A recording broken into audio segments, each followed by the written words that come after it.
our journey as an organization from open source to enterprise and how that relates to a developer experience and ultimately to ship software in the enterprise. So yeah, welcome to my talk, Developer PaaS with HashiCorp Enterprise. We're going to it's tackling organizational complexity to deliver software in the enterprise.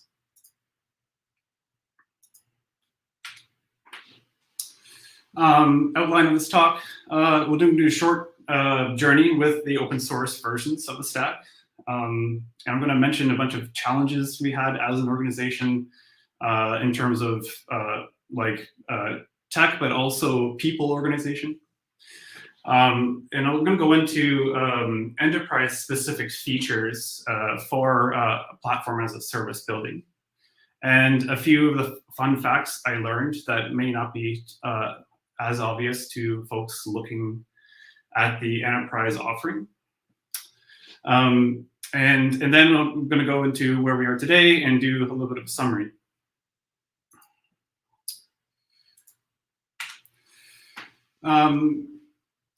Thanks for having me again. My name is Andrew Cornies. I'm head of infrastructure automation at 2Cows. This is our organization. Our organization is made up of basically 3 different business units. 2Cows, if any of people who have been around for a while can remember the name for the first download sites on the internet. We've evolved a lot since then. And our 3 main businesses are fiber, building actual fiber in the ground in the States at the moment. We are also a big domain registrar with Hover as our first party brand. We are a domain wholesaler with the OpenSRS platform. And we're also getting into mobile enablement services as of late. So let's start with our journey for working with the open source stack. If you guys can remember, GDPR deadline was around May 2018. This gave us an excuse to do some new development on some new microservices to kind of tackle the requirements that came out of the GDPR mandate or ruling. So that got us a bunch of developers on the domains platform to develop Docker-based apps. And we originally were going to go with Docker Swarm. I believe we were encountering some issues with that. We weren't quite happy with, based on the complexities of learning that.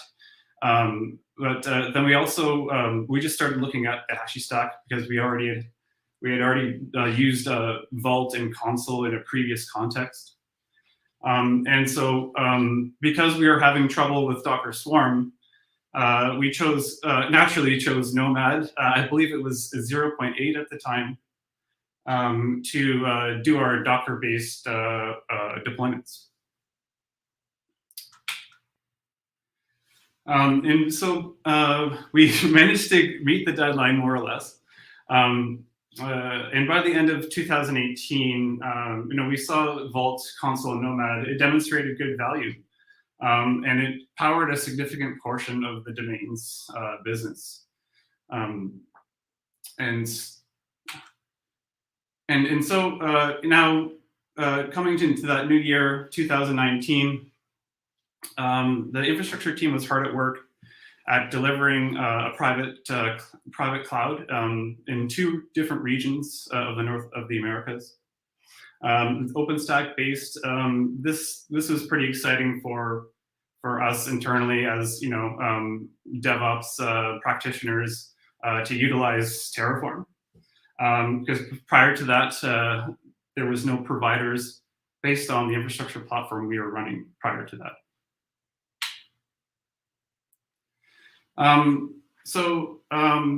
This started an era of us as DevOps people, combined with a team of devs working on business apps, we would start terraforming a bunch of OSS stacks, so open source stacks for our various environments.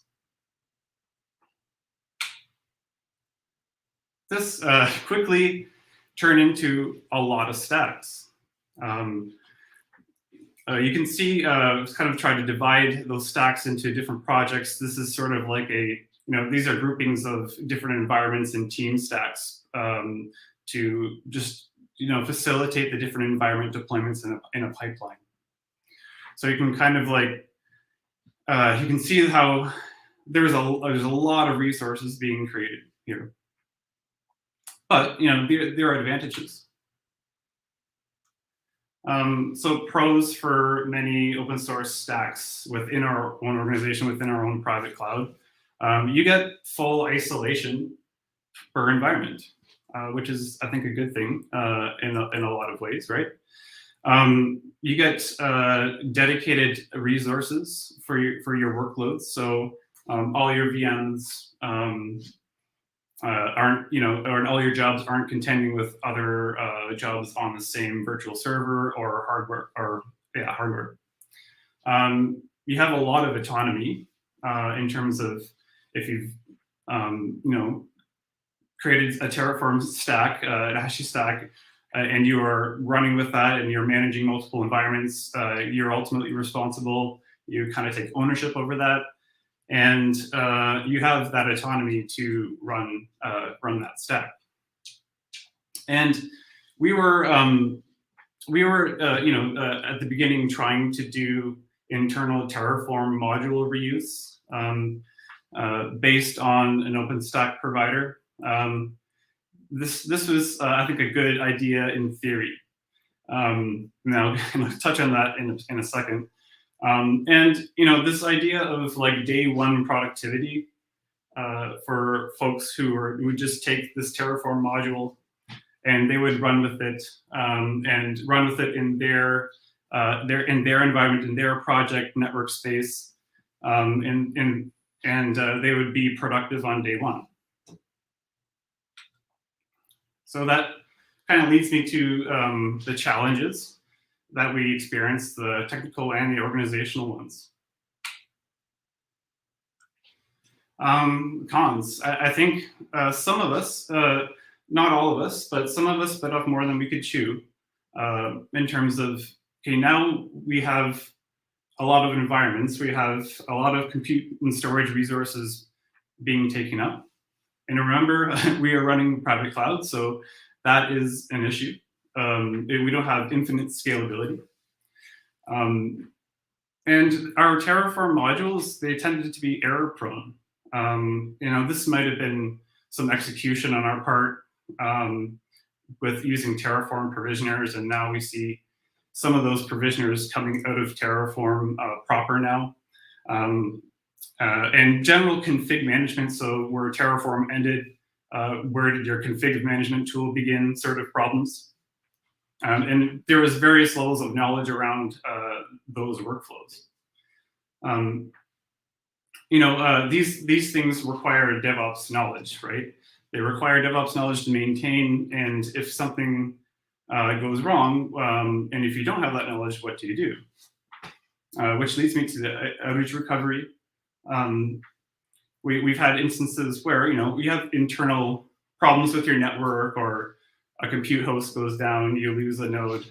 All those things can happen and can contribute to a loss in quorum. So you have that. You also have the ACL system. You also have just policy knowledge around the Hashi stack that takes a while to master, I think. And all of this requires a lot of cognitive overhead. It's complexity. And so I come to this idea of day two operations, right? Teams were not prepared to deal with outages when they happen. So we had network or compute failures. Sometimes our, say, Consul or Nomad servers they would all be placed within the same compute host. That would go down, cause outages. Some folks who upped these stacks didn't know how to necessarily deal with that because they hadn't had a lot of time to master them. And ACLs in some cases were completely disabled for convenience. So this is not great for security-wise. You're basically just trusting your entire internal network based on anyone who can be on the VPN to not mess anything up. So that's a problem. And in various cases, there were instances of no Consul or Nomad backups happening for most of these open source clusters. So day 2 challenges, I kind of categorize them into four things. Management over time. Clusters that run applications need to be maintained by folks with domain-specific knowledge as your usage grows. Security, right? I mentioned the ACL thing. We had little knowledge, or at least spread across the organization. There were folks who were knowledgeable of this ACL system, but not in all of these teams. Little security led to relying on internal trust. That I mentioned the outage recovery, domain-specific knowledge is required to recover from outages like raft quorum, as well as disaster scenarios with your backups. And the support challenge, right? Who do teams turn to for extra support? The autonomy seemed really great at the beginning when everything was working. And this is what our organization looks like. I shamelessly stole this from the Vault Enterprise webpage, but this accurately describes how our business looks. We have different business units. We have teams within those business units. We have sub-teams within that team. So this is our organizational challenge.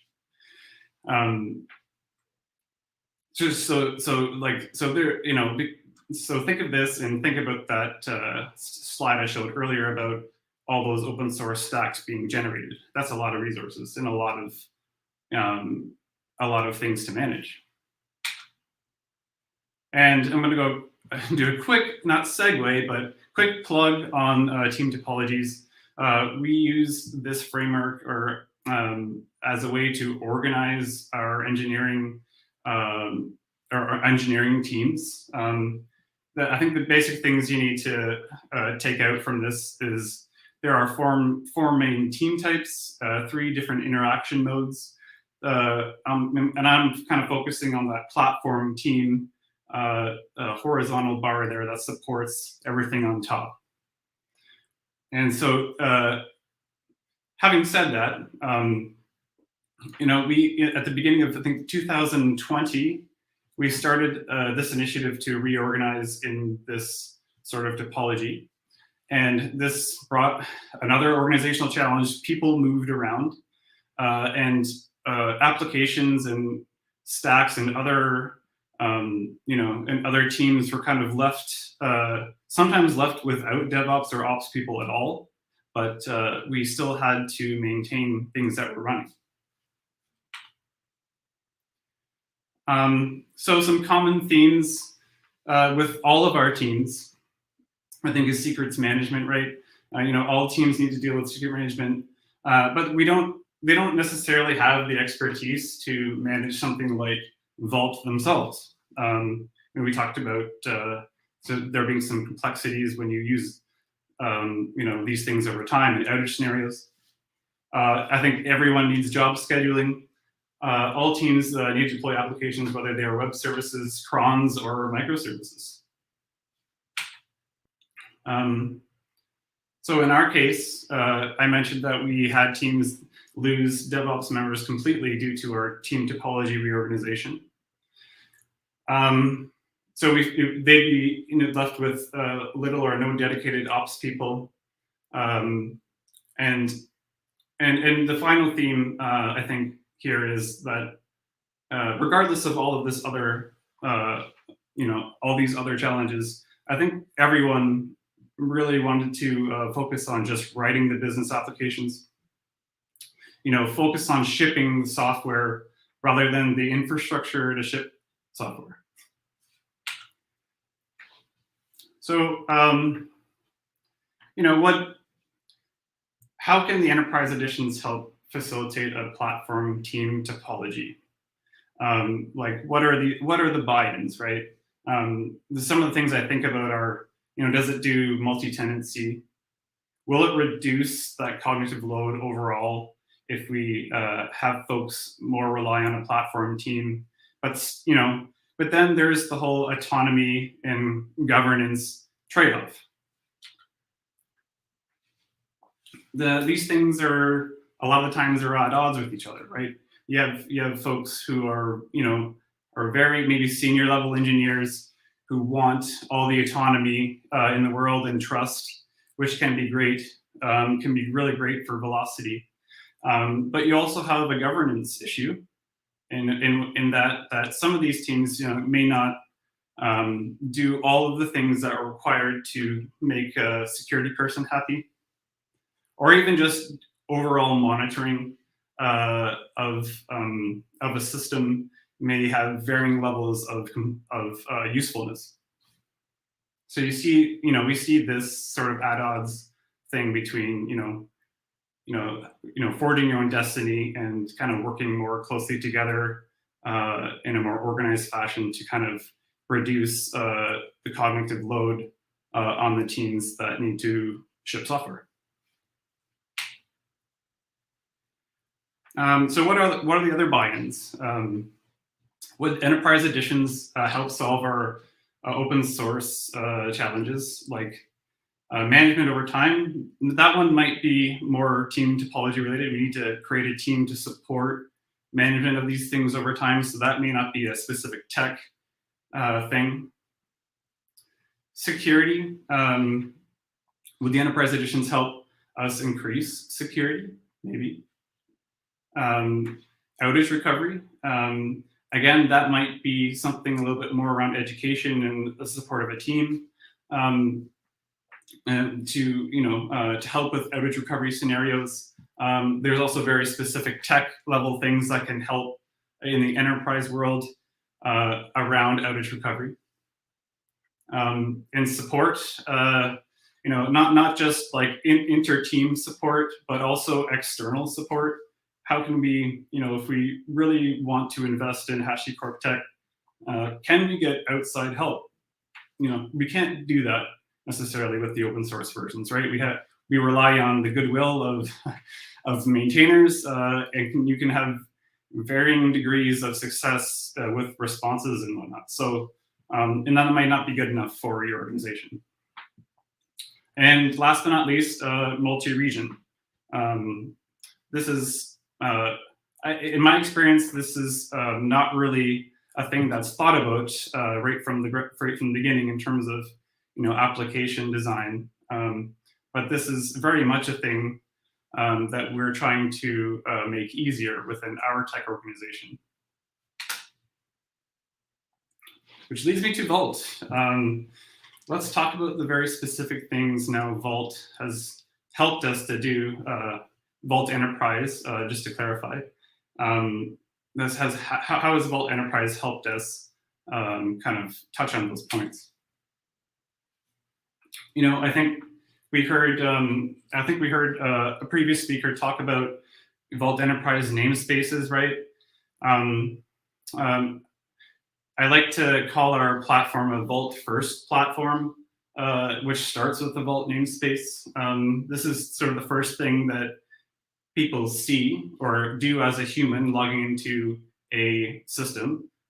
This is the first thing they do in our platform is log onto their Vault namespace and check it out. These namespaces are cryptographically segmented from each other. They provide the multi-tenancy segmentation, so that's great for the multi-tenancy item. That's great for the security item.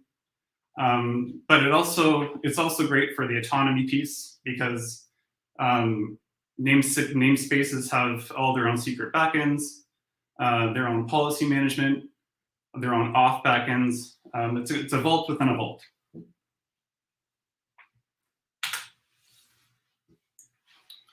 And so let's talk about the multi-region problem.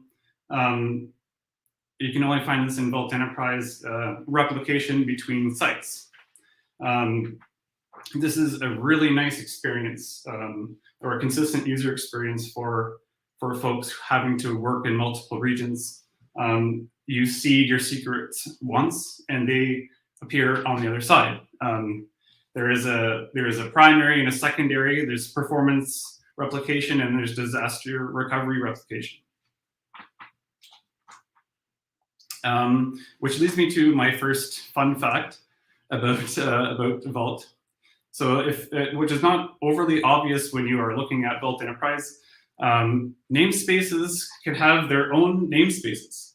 So you can create this hierarchy that a parent namespace can control a child namespace. So that's an interesting thing. We've had a couple of gotchas with at least Vault 1.5.7 in terms of setting quotas and whatnot. But that's just something we're working through with HashiCorp as well. All right, let's talk about Consul. Consul namespaces, same thing. They provide the multi-tenancy namespaces. That means teams and environments and projects get their own service catalog and ACL policies and tokens.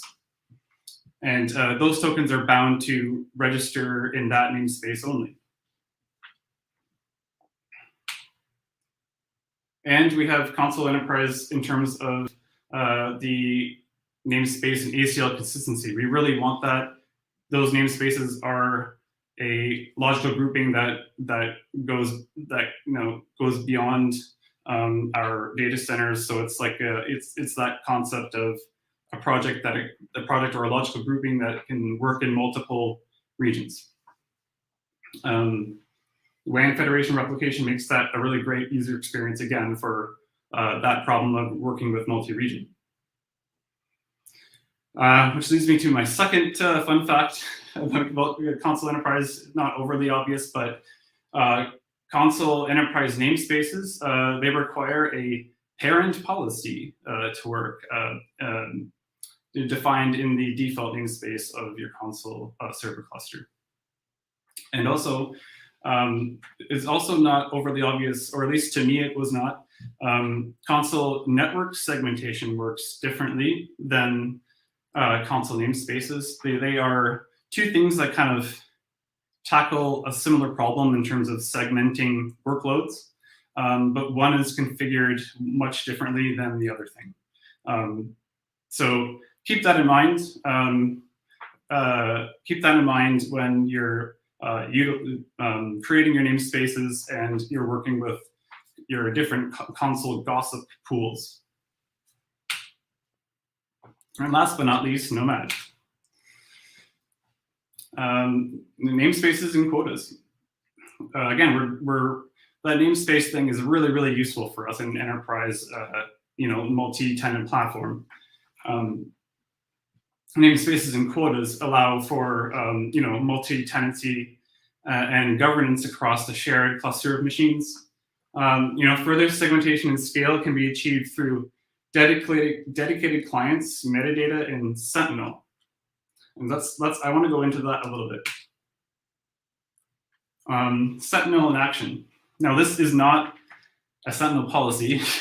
I have links to it down below. I found out about these Nomad guides just out of opening up an issue on Nomad itself. Someone was really quick to respond and tell me that this is how I could achieve what I wanted to do. Because we're doing a multi-tenant platform and we're using the same Nomad masters and multiple environments, we needed some way of job constraints. And we use the namespace value, and we assign that value, that same value, to the Nomad clients that we either generate automatically with a cloud provider or we Terraform ourselves. But we need some way of enforcing the constraint on a job so that we don't have folks scheduling work on your Nomad clients in your own space. So Sentinel is the only way that I know of right now that you can enforce a policy to say, I want to make sure these Nomad clients have the same metadata value that matches my job namespace value. And the same thing with Nomad Enterprise. We need that multi-region consistency. The federation deployments.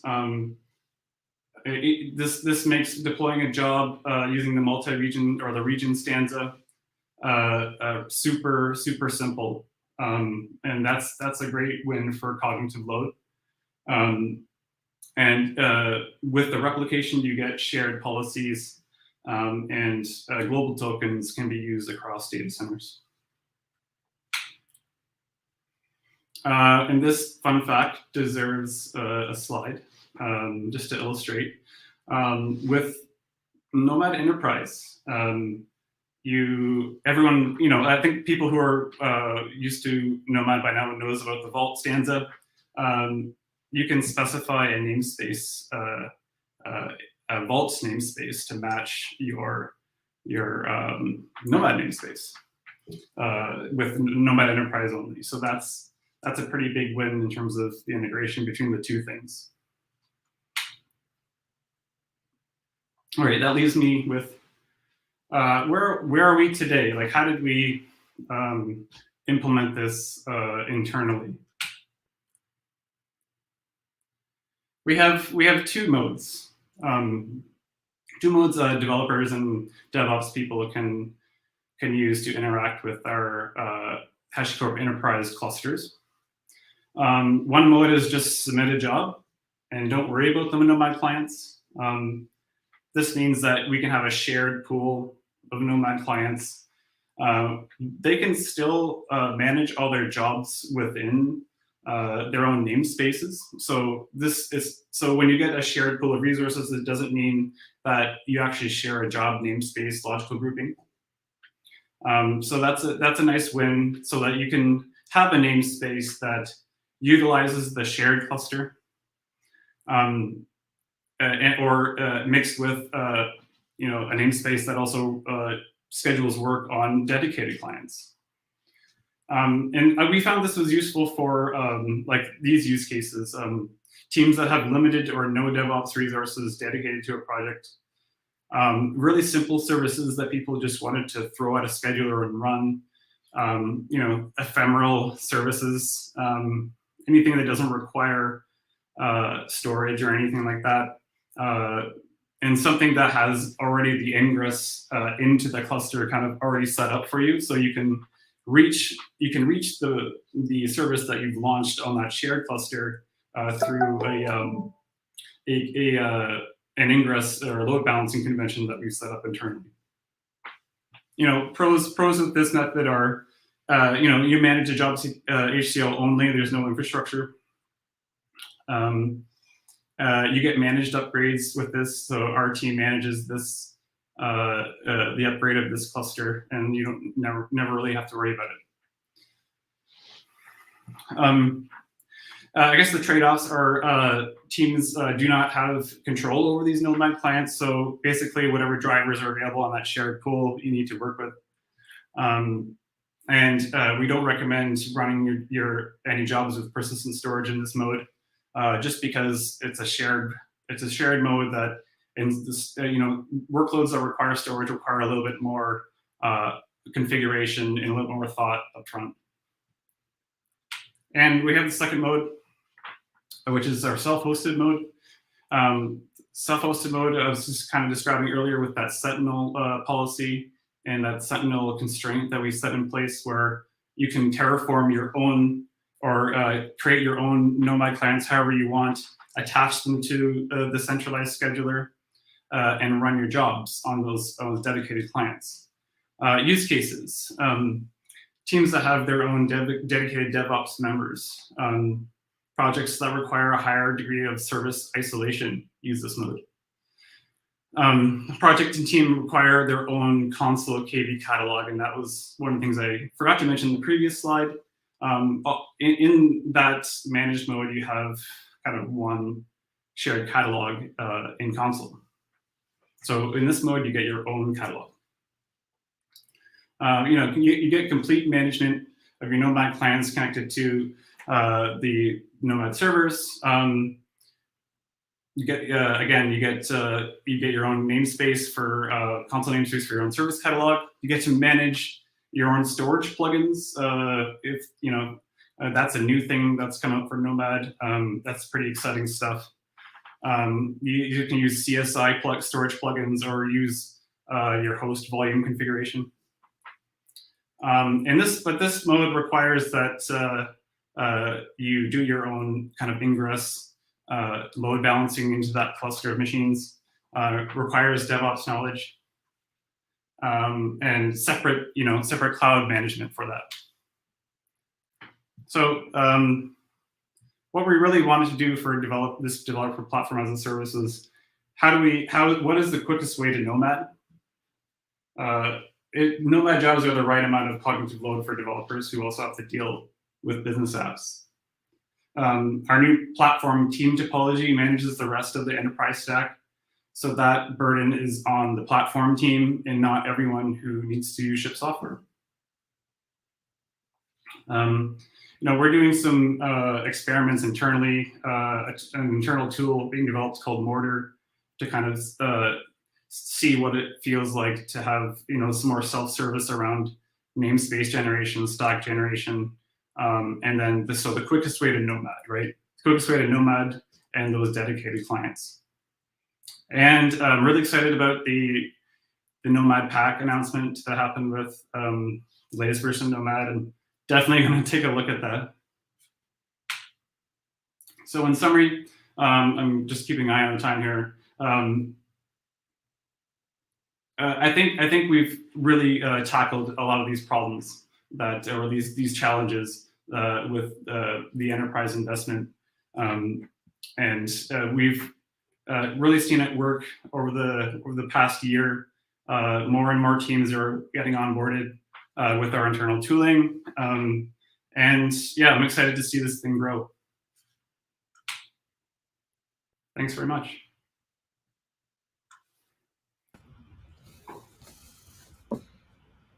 Thank you, Andrew. It was a great talk. As a former HashiStack runner myself, I always like people spreading the word. Yes.